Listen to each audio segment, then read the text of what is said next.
समर्पण ग्रंथमाला है, मेरा आज़माया सहारा। गुरुवाणी की मधुर धारा बहती जाए मन को निखारा। गुरुवाणी गुरुवाणी मेरे भीतर उतर जा। गुरुवाणी गुरुवाणी मेरी राह संवर जा। समर्पण की धारा मुझे अपने पास बुला, आत्म जागृति की ओर मेरा दीपक जगा।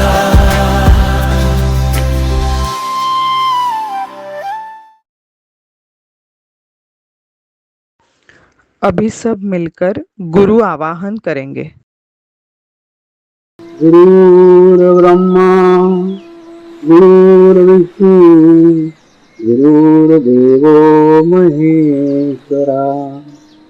गुरु साक्षात् परब्रह्म तस्मै श्री गुरुवे नमः। जय बाबा स्वामी। आज का ग्रंथ पठन शुरू करते हैं।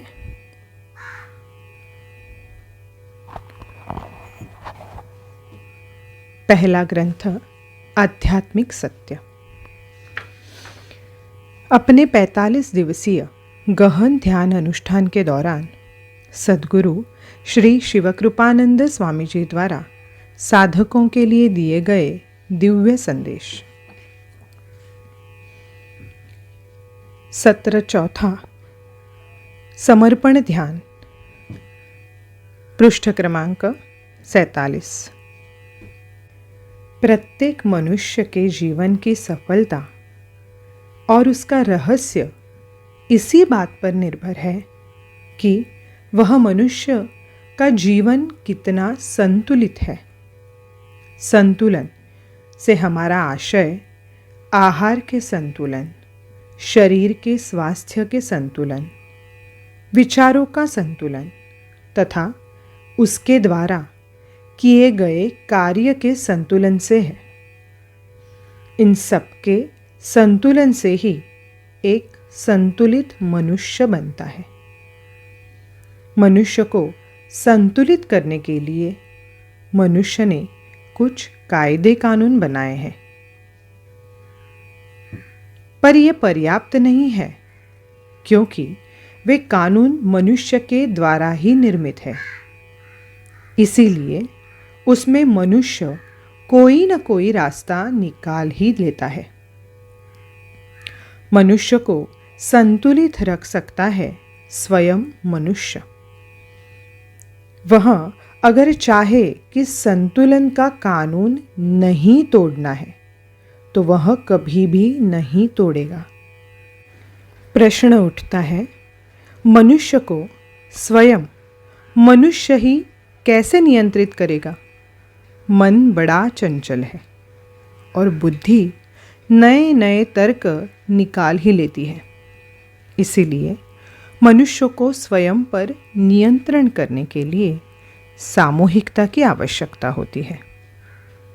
सामूहिक शक्ति से जुड़े होने के बाद सामूहिक शक्ति के कारण स्वयं का स्वयं पर नियंत्रण होने लगता है, क्योंकि आप सामूहिक रूप से नियंत्रित स्वशासित आत्माओं की सामूहिकता में जुड़े रहते हो। हमारे शरीर में वो आत्मा होती है, वह परमात्मा का शुद्ध स्वरूप। हम उसके द्वारा अनेक आत्माओं के साथ जुड़ सकते हैं। समर्पण ध्यान से एक आत्मा अनेक आत्माओं की सामूहिक शक्ति के साथ जुड़ जाती है। अनेक आत्माओं के सानिध्य के कारण एक आत्मा भी आत्मबल प्राप्त कर पाती है और बलवान हो जाती है। आत्मा शक्तिशाली हो जाती है, तब आत्मा का ही नियंत्रण संपूर्ण शरीर पर हो जाता है। हम यह कह सकते हैं कि सद्गुरु वह पवित्र आत्माओं का समूह है जिसके सानिध्य में हमारी आत्मा भी प्रकाशित हो जाती है। हमारी आत्मा ही हमारी गुरु हो जाती है। सब समस्याओं की जड़ मैं का अहंकार ही होता है, जो हमें अलग कर कमज़ोर कर देता है और हम जीवन में समस्या से घिरे पाते हैं।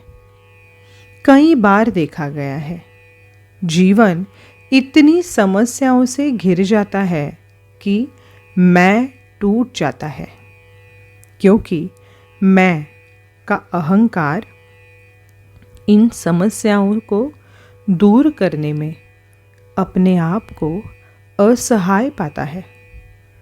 मैं महसूस करता है, मैं मेरी समस्याएं दूर नहीं कर सकता, बस वो याद आ जाता है। मैं और वो दोनों साथ साथ नहीं रह सकते हैं। कई बार मनुष्य के जीवन में समस्याएं संकट सौगात बनकर आ जाते हैं। उन संकटों के कारण मनुष्य मैं के कुएं से निकलकर वो के सागर में परिवर्तित हो जाता है। मैं एक है, कमज़ोर है, वो परमात्मा अनेक है, शक्तिशाली है। समर्पण ध्यान मैं से वो तक की यात्रा है। आत्माओं को शरीर के संस्कारों के कारण इस यात्रा की समयाविधि अलग अलग होती है। किसी को सालों लगते हैं, किसी को एक क्षण भी काफ़ी हो जाता है। एक क्षण में ही यह यात्रा हो सकती है। इस यात्रा को सतत मैं का परीक्षण और नियंत्रण करके ही पूरा किया जा सकता है। कई साधक मैं और तू में अटके रहते हैं, वो तक पहुंच ही नहीं पाते। मैं का प्रतिबिंब तू है, मैं भी कमज़ोर है, तू भी कमज़ोर है। तू के ऊपर चित्त रखकर मैं कमज़ोर ही होगा। मैं न रहा, तू न रहे, सब मिलकर हम वो हो जाए। मैं के साथ मैं मुझे मुझको जुड़े हुए रहते हैं।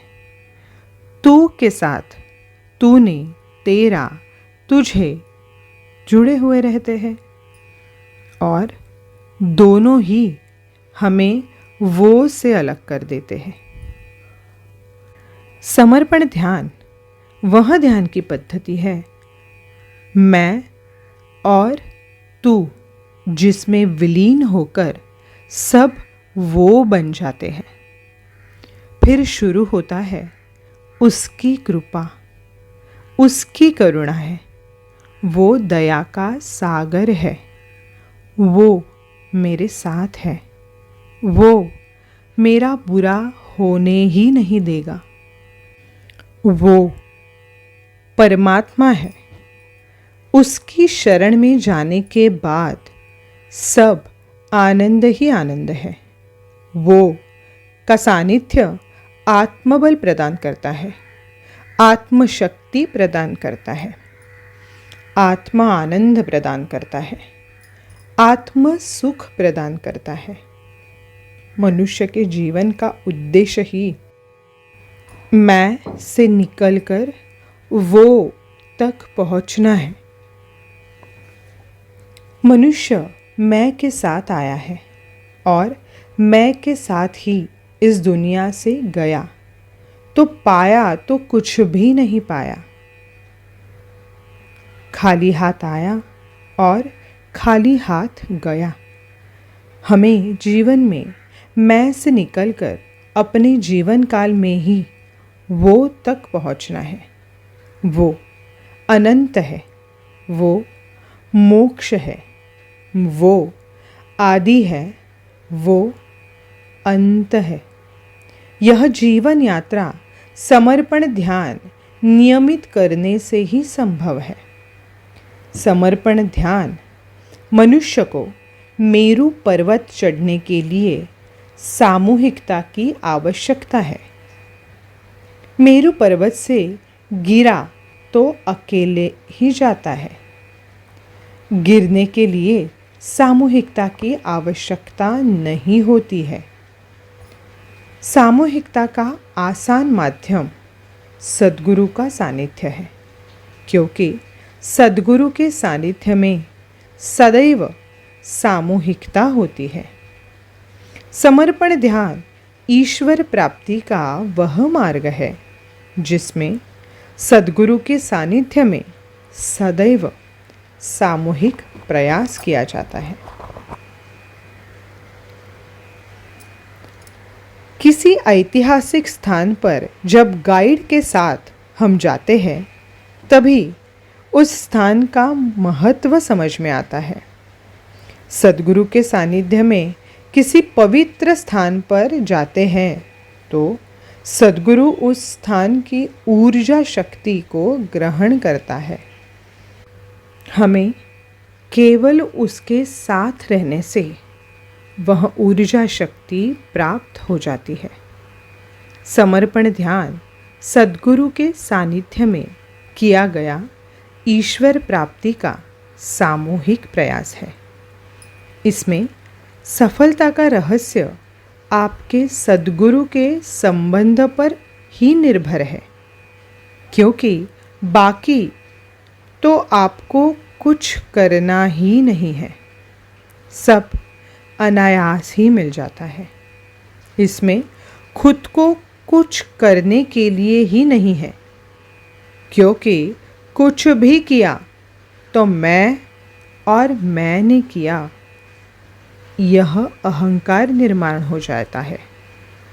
समर्पण ध्यान में मैं के अहंकार को कोई स्थान ही नहीं है। इसमें साधक कुछ भी नहीं कर सकता है। जो कुछ प्राप्त है वह उसकी कृपा व करुणा में प्राप्त है। इसीलिए मैं का अहंकार की शुरुआत ही नहीं हो सकती। इसमें न तो क्रिया है, न आसन है और न ही प्राणायाम है। कुछ भी शरीर से करने के लिए नहीं है। शरीर से कुछ भी किया तो वह अप्राकृतिक होगा। समर्पण ध्यान संपूर्ण प्राकृतिक है। बस अपने अस्तित्व को प्रकृति के अस्तित्व में विलीन कर दो। अपने मैं के अहंकार को समाप्त किया तो आप प्रकृति में मर्ज यानी विलीन हो गए। आप प्रकृति में मर्ज हो गए तो ध्यान खुद ब खुद लग गया। इसमें ध्यान करने के लिए प्रयास नहीं करना है, वह स्वयं ही लग जाता है। शरीर के सारे प्रयास छोड़ देना, अपने आप को सद्गुरु के माध्यम से परमात्मा को संपूर्ण समर्पित कर देना ही समर्पण ध्यान है। परमात्मा की चीज़ अमूल्य है, इसलिए यह ज्ञान भी निःशुल्क प्राप्त होता है। हम शरीर से कुछ भी करते हैं तो उसमें शरीर को प्रधानता होती है, शरीर का बोध होता है। इसमें शरीर से कुछ भी नहीं किया जाता है। शरीर से कुछ न करना ही समर्पण ध्यान है। यहाँ तक कि विचार भी न करना। समर्पण ध्यान एक गुरु मंत्र की सामूहिक शक्ति पर निर्भर है। आपने गुरु मंत्र किस भाव से कहा, उसी पर निर्भर है। हमारे भीतर का भाव चित्त को शुद्ध व पवित्र करता है।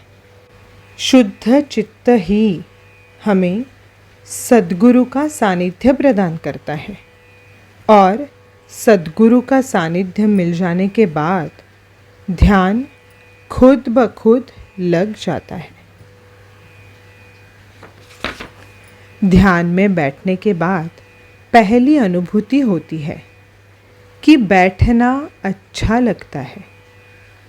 अपने सभी प्रकार के विचार बंद हो जाते हैं और मानसिक शांति का हम अनुभव करते हैं। हमें एक प्रकार का मानसिक संतुलन प्राप्त होता है, जिससे हम मानसिक रूप से संतुलित अनुभव करते हैं।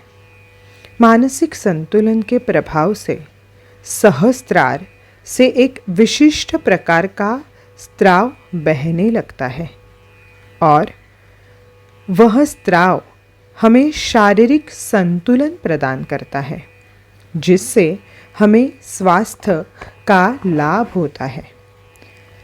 हमारे इस मानसिक संतुलन का प्रभाव हमारे कार्यों पर भी पड़ता है। हमारे से संतुलित स्थिति में कार्य होने लगता है।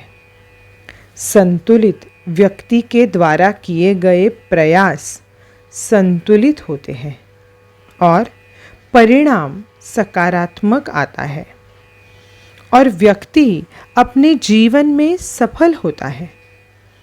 यह सब हमें संतुलित आत्माओं के सानिध्य में केवल 30 मिनट नियमित रहने से प्राप्त होता है। समर्पण ध्यान अनुभूतियों पर आधारित है।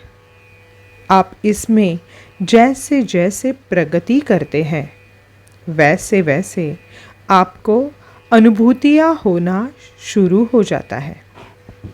सर्वप्रथम शरीर में चैतन्य की ठंडी ठंडी लहरें महसूस होती है। शरीर के चक्रों पर, ऊर्जा स्थानों पर स्पंदन महसूस होते हैं और आगे जाने पर आपने जिसे गुरु माना है, उस गुरु के दर्शन प्राप्त हो जाते हैं। आपने जिसे भगवान माना है, उस भगवान के भी दर्शन हो जाते हैं। किसी को प्रकाश दिखता है, किसी को ज्योति दिखती है। आज्ञा चक्र के ऊपर प्रगति होने पर साधक की दिखने की प्रक्रिया बंद हो जाती है और उसकी भीतर की यात्रा प्रारंभ हो जाती है। साधक को गुलाब की खुशबू आने लगती है। साधक को चंदन की खुशबू आने लगती है। साधक को घंटा नाद सुनाई आने लगता है। साधक को शंखनाद भी सुनाई देता है। खाली टेलीफोन के खंबे को कान लगाने पर जिस प्रकार का नाद सुनाई देता है, ठीक उसी प्रकार से साधक को ब्रह्मनाद सुनाई देता है। उस ब्रह्मनाद के आनंद का वर्णन ही नहीं किया जा सकता। बस उसको सुनते ही रहो, ऐसा लगता है। हम बस उसमें खो जाते हैं।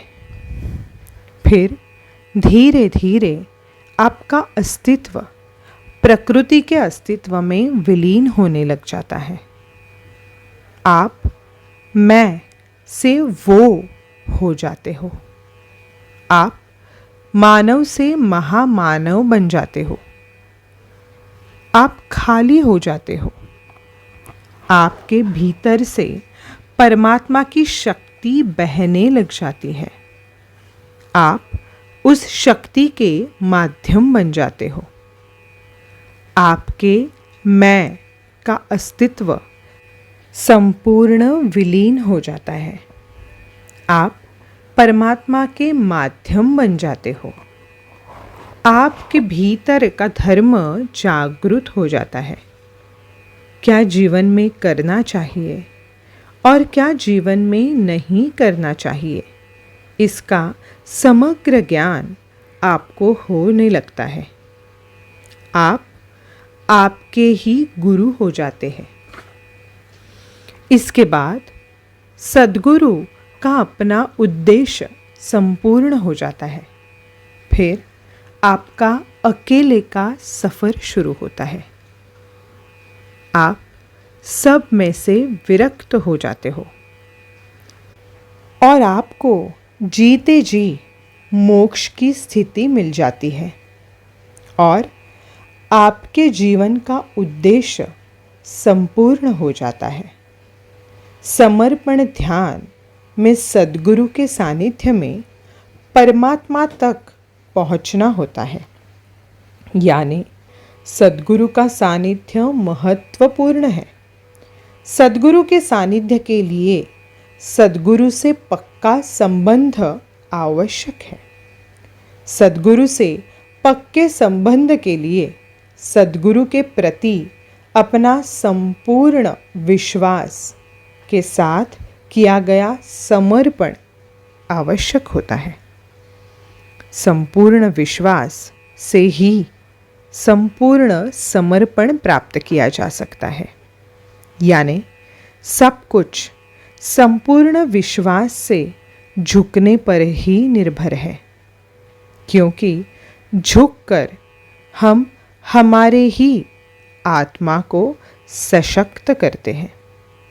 आत्मा जितनी सशक्त होगी उतना ही उसका मार्गदर्शन सही प्राप्त होगा। आत्मा ही मार्गदर्शन करेगी। आत्मा का मार्गदर्शन परमात्मा का मार्गदर्शन है। परमात्मा के मार्गदर्शन में परमात्मा द्वारा दिया गया जीवन हम जी पाएंगे और सुखी होंगे। परमात्मा मंजिल है। जीवन उस तक पहुंचने की दूरी है और यह शरीर उस दूरी को कम करने का साधन है। यह शरीर वाहन है और सद्गुरु मार्ग है। बिना शरीर के ईश्वर प्राप्ति नहीं हो सकती है। समर्पण ध्यान ईश्वर प्राप्ति का मार्ग है। बाकी सब तो जीवन में ऐसे ही प्राप्त हो जाता है। समर्पण ध्यान पढ़ने का नहीं, करने का मार्ग है। सिर्फ आपको करने की प्रेरणा मिले, इसीलिए इतना लिखा गया है। समर्पण ध्यान आज की परिस्थिति के अनुसार है। वर्तमान की ध्यान पद्धति है। वर्तमान वैचारिक प्रदूषण के जगत में आसानी से किया जा सकता है। ऐसी सरल ध्यान पद्धति है। वर्तमान की होने के कारण आसानी से अपनाई जा सकती है और अपनाकर अनुभव करें। जय बाबा स्वामी। अभी हम शांति पाठ करेंगे। ॐ द्योः शान्ति अन्तरिक्षगं शान्तिः पृथिवी शान्ति रापः शान्तिरौषधयः शान्ति वनस्पतयः शान्ति विश्वे देवाः शान्ति ब्रह्म शान्तिः सर्वगं शान्ति शान्तिरेव शान्ति क्षमा शान्तिरेधि। ॐ शान्तिः शान्तिः शान्ति सर्वारिष्टसुशान्तिर्भवतु। आज का ग्रंथ पठन यही समाप्त होता है। जय बाबा स्वामी।